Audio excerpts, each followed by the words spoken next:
Afghan National Defense and Security Forces will only stop offensive maneuvers against Afghan armed Taliban and will continue to target Daesh and other foreign-backed terrorist organizations. The Afghan president's unconditional ceasefire with the Taliban is a first for the 16-year-long war. Ashraf Ghani says the army will stop fighting the group for the rest of the holy month of Ramadan. The decision came after a meeting of Islamic clerics from across the country.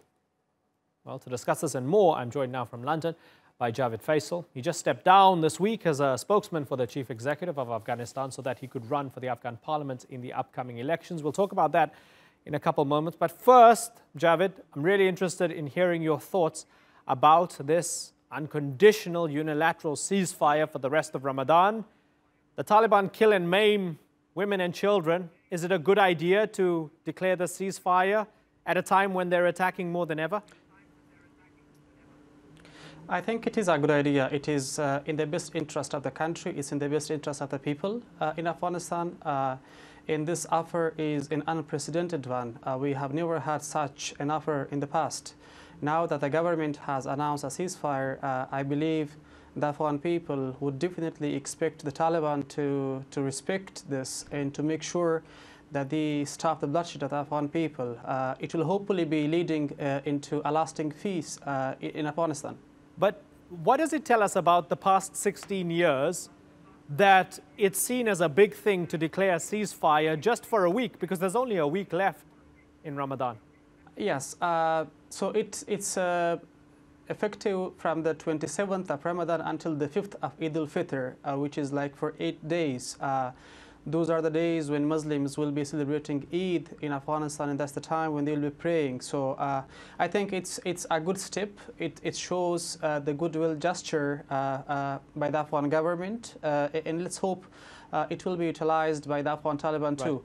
But the attacks or the fight against international terrorist groups will continue in Afghanistan. Right. But given that the Taliban hasn't been deterred by the fact that people have been going for Friday Jummah prayers and so forth. They've blown up people while they've been praying. They've blown up people who have been fasting.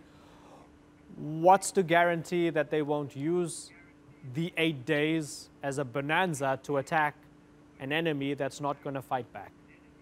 Given the past and given the disrespect shown by the Taliban to the religion and to the society in Afghanistan, we cannot have much hope for the future as well. But I think this is a chance for them. This is a good opportunity for them to utilize and tell the Afghan people that they are not in support of war, but of peace. But again, the Afghan government does not want to spare a single step that can help peace and stability in Afghanistan. Right. You've resigned as spokesman for Abdullah. Tell us why you resigned and what your plans are. First of all, I'm happy to have resigned from my position because I'm planning new things and greater things for Afghanistan. I'm thinking of running for the parliament from my hometown of Kandahar. I believe young people should be in the process. I believe they should be the ones to make it to the parliament. And me resigning from my position as the government spokesperson, leaving my job and my everything that I had and running for the parliament, it means that the Afghan people believe in democracy, that we believe in this process, and that we believe that election is the only way to exercise civic rights and to achieve whatever we are planning for our future.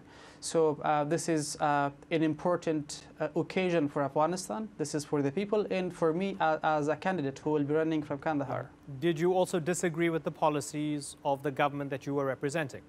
Well, I think if I become a parliament member, which I hope I will be, then we will look into the policies. I think there are things that have to be improved, and there are things that have to be given the support to make sure that we achieve the goal that we have set for ourselves.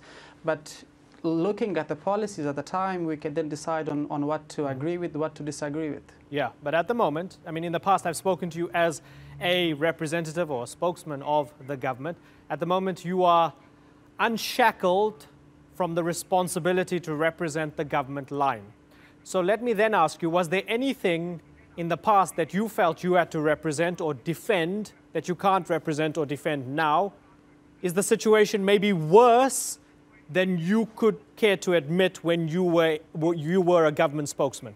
I think even when I were a government spokesperson, I said what I believed in. I did not depend the policies just because of my job, but just that I was believing that those were the right things that we were doing. However, I always say that we do have lacks, we do have problems to overcome, and we do need reforms in the institutions. That's what I have said earlier, that's what I'm saying today.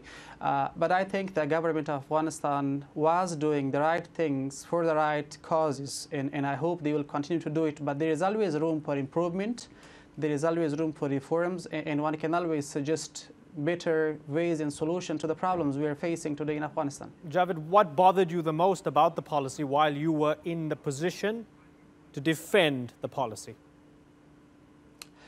I honestly haven't thought deeply about that, but certainly what was worrying me and what was making me upset was the security incidents. There were several occasions where certain attacks should have been stopped, but then due to some small issues in the policy or maybe in the technical areas, we couldn't avoid those attacks.